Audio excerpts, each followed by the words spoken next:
everyone and welcome back to my channel. আপোনালোক সকলোকে মোৰ এই চেনেলটোলে পুনৰবাৰ স্বাগতম জনাইছো আৰু আপোনালোকৰ বহুতে মোক ইনষ্টাগ্ৰামত DM কৰি আছিল বা পাৰ্সোনালি মেইল কৰি আছিল যে এইবাৰ কটন ইউনিভাৰ্সিটি UG কাৰণে এন্ট্ৰেন্স হোৱাটো 100% শিওৰ নে আৰু যদি এন্ট্ৰেন্স হয় তেতিয়া হলে কেনেকুৱা ধৰণৰ সিলেবাস হ'ব কি পঢ়িব লাগিব এনেকুৱা ধৰণৰ আপোনালোকে মোক প্ৰশ্ন কৰি আছিল আপোনালোকৰ মাজৰে দুই এগৰাকী মানে মোক সুধি আছিল যে অসমীয়াৰ কাৰণে সিলেবাসটো কি হয় আৰু কাট অফটো কেনেকুৱা হৈছিল যোৱা বছৰ সেইখিনি আপোনালোকক মই আজি ক্লিয়াৰ কৰি দিম লগতে দিল্লী ইউনিভাৰ্সিটি নতুনকৈ এতিয়া কি নোটিছ ওলাইছে সেইখিনি আপোনালোকক কম আৰু UGC মতে এইবাৰ আপোনালোকৰ যিবিলাকে ধৰক ডিগ্ৰীত আছে তেওঁলোকৰ ফাইনেলটো কেতিয়া হ'ব আৰু নতুনকৈ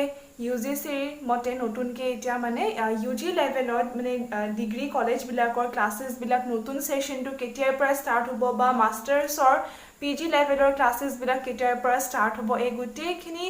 ডাউট আজি আপোনালোকক মই এই ভিডিঅ'টোত ক্লিয়াৰ কৰি দিম গতিকে স্কিপ নকৰাকৈ ভিডিঅ'টো শেষলৈকে চাই থাকক আৰু যদি চাই ভাল পায় শেষত প্লিজ লাইক কৰি দিব শ্বেয়াৰ কৰি দিব কমেন্ট কৰি দিব আৰু আপোনালোকৰ যদি কিবা ডাউট থাকে প্লিজ একো হেজিটেট নকৰিব মোৰ তলত মেইল আইডি আৰু মোক ইনষ্টাগ্ৰাম আইডি আপোনালোকক মেনশন মই কৰি দিছো তাত আপোনালোকে মোক গৈ সুধিব পাৰে আৰু এতিয়া একদম প্ৰথমে আমি UGC গাইডলাইনখনৰ কথালে আহি যাওঁ যে UGC গাইডলাইনখনত UG আৰু PGৰ এডমিশন আৰু নতুন সেশনৰ ক্লাছ কেতিয়াৰ পৰা হ'ব লাগিব বুলি মেনশন কৰা আছে এটো শুনি লব UGC গাইডলাইন মতে এবাৰ 30 সেপ্টেম্বৰৰ ভিতৰত প্ৰত্যেকখন ইউনিভাৰ্সিটি আৰু প্ৰত্যেকখন কলেজৰে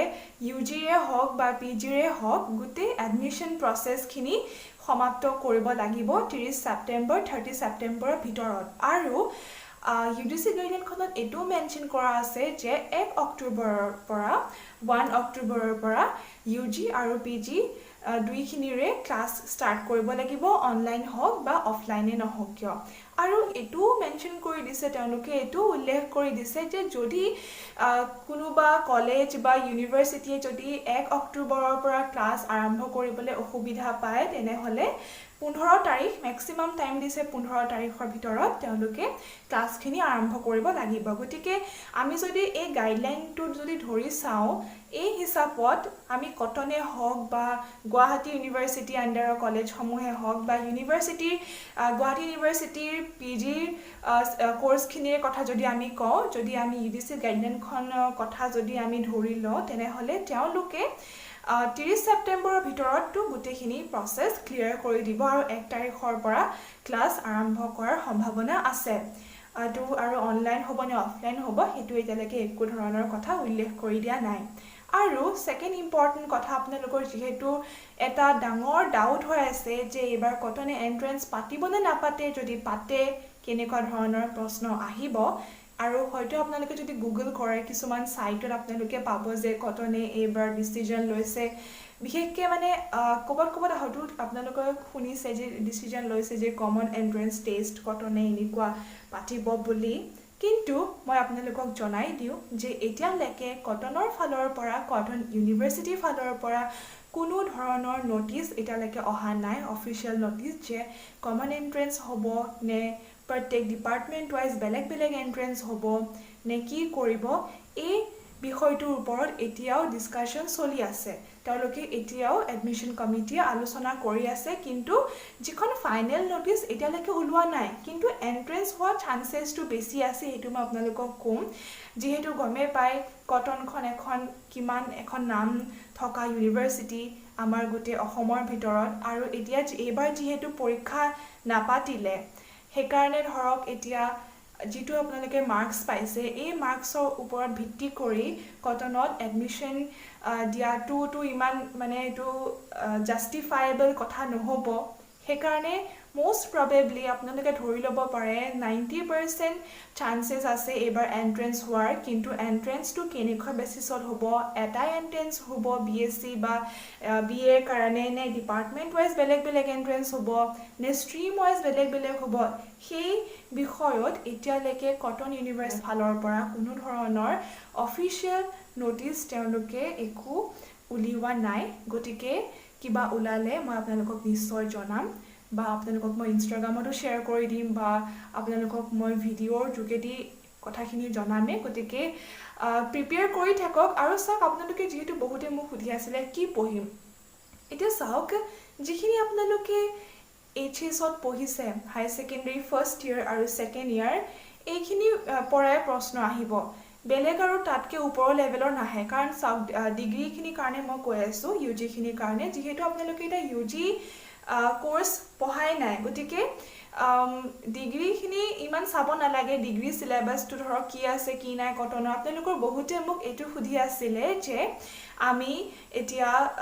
যদি ইউজি কাৰণে এপ্লাই কৰো কটনত যে আমি কটনৰ ইউজি সিলেবাসখনো চাব লাগিব নেকি বুলি সাইট হ'ব পাৰে হেতু আপোনালোকৰ কাৰণে ভাল হ'ব কিন্তু বেছিভাগ প্ৰশ্ন যিখিনি আপোনালোকে হাই সেকেন্ডাৰী 11 আৰু 12ৰ কিতাপখিনি যিখিনি আপোনালোকে পঢ়িছে তাৰ ভিতৰৰ পৰা আহিব আৰু এতিয়ালৈকে একো নোটিস ওলোৱা নাই কটনৰ ফালৰ পৰা যে এন্ট্ৰেন্সটো কেনেকুৱা বেসিছত হ'ব গতিকে কিবা ওলালে মই আপোনালোকক নিশ্চয় জনাম আৰু আমি এতিয়া থাৰ্ড ইম্পৰ্টেন্ট টপিকটোলৈ আহি যাও দিল্লী ইউনিভাৰ্সিটি দিল্লী বিশ্ববিদ্যালয়ৰ যেটো ৰেজিষ্ট্ৰেচনৰ ডেট এতিয়া ৰিসেন্টলি আপোনালোকৰ হয়তো বহুতে জানে বা যিসকলে নাজানে মই তেওঁলোকক জনাই দিছো যে দিল্লী বিশ্ববিদ্যালয়ৰ অধ্যক্ষ ৰাজীৱ গুপ্তাই তেওঁ ৰিসেন্টলি এটা প্ৰকাশ কৰা মতে যে ইউজি খিনিৰ কাৰণে পঞ্জীয়ন কৰাৰ মানে ধৰক যেটো ৰেজিষ্ট্ৰেচন প্ৰসেস 2 আগষ্টৰ পৰা ষ্টাৰ্ট হ'ব আৰু ইয়াৰে লাষ্ট ডেটটো হৈছে 31 আগষ্ট গতিকে যিসকলে বাহিৰত যাম বুলি ভাবিছে দিল্লী ইউনিভাৰ্সিটিত পঢ়িম বুলি আশা কৰিছে তেওঁলোকে ৰেজিষ্ট্ৰেচনটো কৰি ল'ব পাৰে গতিকে 2 আগষ্টৰ পৰা হেতু আৰম্ভ হ'ব আৰু মই ইয়াতে দিল্লী ইউনিভাৰ্সিটিৰ পিজিৰ কথা কৈ দিছো পিজি ফৰ্ম ফিলআপ আপোনালোকৰ ষ্টাৰ্ট হ'ব এতিয়া ধৰক এই 26 জুলাই পৰা আপোনালোকৰ আৰম্ভ হ'ব আৰু ইয়াৰে লাষ্ট ডেটটো হৈছে 21 আগষ্ট গতিকে আপোনালোকৰ জুনখিনিয়ে ধৰক পিজি মাষ্টাৰ্স দিল্লী ইউনিভাৰ্সিটি কৰিম বুলি ফৰ্ম ফিলআপটো কৰি ল'ব আৰু লাষ্ট ডেটটো মনত ৰাখিব 21 আগষ্ট মই আপোনালোকক এতিয়া কটন ইউনিভাৰ্সিটি আসামিজ ডিপাৰ্টমেন্টৰ কথাটো কম তাৰ আগতে মই এতিয়া দিল্লী ইউনিভাৰ্সিটিৰ কথা কৈছোৱে যেতিয়া আৰু কেখনমান আমাৰ ইণ্ডিয়াৰ আৰু কেখনমান ইউনিভাৰ্সিটিৰ কথা কৈ দিও লাষ্ট ডেটটো ভাবিলো আপোনালোকৰ কাৰণে হেল্পফুল হ'ব চাওক এতিয়া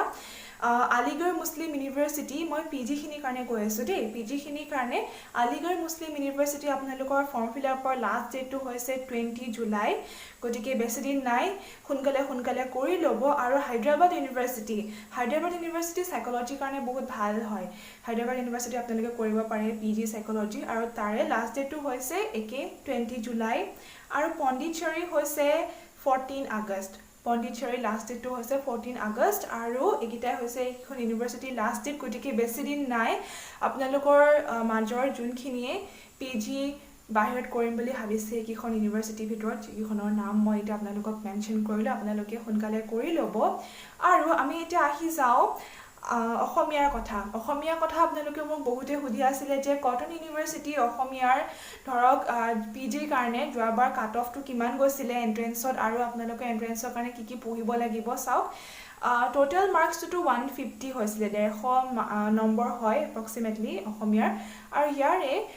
4খনমান লিষ্ট ওলাইছিলে মানে হয়তো প্ৰথম লিষ্টৰ কেজন মানে নললে হেকাৰণে আকৌ সেকেন্ড লিষ্ট ওলালে হে তেনেকে কৰি পেলাই 4খনমান লিষ্ট ওলাইছিলে আৰু যিখন 4 নম্বৰ লিষ্ট সেই 4 নম্বৰ লিষ্টৰ যিজন লাষ্ট ক্যান্ডিডেটে পাইছিলে অসমীয়া ডিপাৰ্টমেন্টত সিট তেওঁ পাইছিলে 72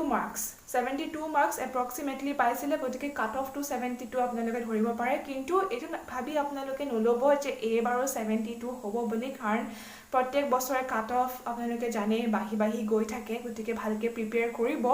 আৰু আপোনালোকৰ মোক বহুতে সুধি আছিলে যে অসমীয়াৰ কাৰণে কি পঢ়িব লাগিব চাওক ডিগ্ৰী লেভেলত যিখিনি আপোনালোকে পঢ়িছে অসমীয়া সেইখিনি পঢ়িলে হ'ব আৰু ইয়াৰ ওপৰত আপোনালোকে এখন কিতাপ চাব পাৰে সেইখন হৈছে নামটো হৈছে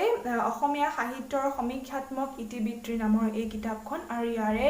লেখক হৈছে ডক্টৰ সত্যেন্দ্ৰনাথ শৰ্মা তেওঁৰ এই কিতাপখন আপোনালোকে পঢ়িব পাৰে এখন বহুত আপোনালোকক সহায় কৰিব এন্ট্ৰেন্সটোৰ কাৰণে আৰু আপোনালোকৰ বহুতে মোক কটন ইউনিভাৰ্সিটি গাৰ্লছ হোষ্টেলৰ ৰুলছ এণ্ড ৰেগুলেশনছ লৈ পেলাই ভিডিও এটা বনোৱাৰ কথা কৈ আছিলে হেতু অতি সোনকালে মই বনাই আপোনালোকৰ মাজলৈ আগবঢ়াই দিম আৰু মই ভাবিলো আজি ভিডিওটো হয়তো আপোনালোকে ভাল পাইছে আশা কৰিছো আজি মই অলপমান হলেও কিবা এটা ইনফৰমেশন আপোনালোকক মই দিবলৈ পাৰিছো আৰু যদি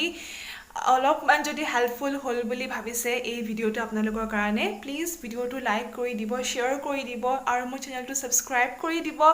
আগলৈ এনেকুৱা ইনফৰ্মেটিভ ভিডিঅ'সমূহ পাই থাকিবলৈ আৰু ভিডিঅ'টো কেনেকুৱা পালে আপোনালোকে মোক কমেণ্ট কৰি জনাবলৈ নাপাহৰিব আৰু ভিডিঅ'টো মই ইয়াতে সামৰিছোঁ অন্য এটা ভিডিঅ'ত আকৌ লগ পাম আৰু আজিলৈ আহোঁ বাই বাই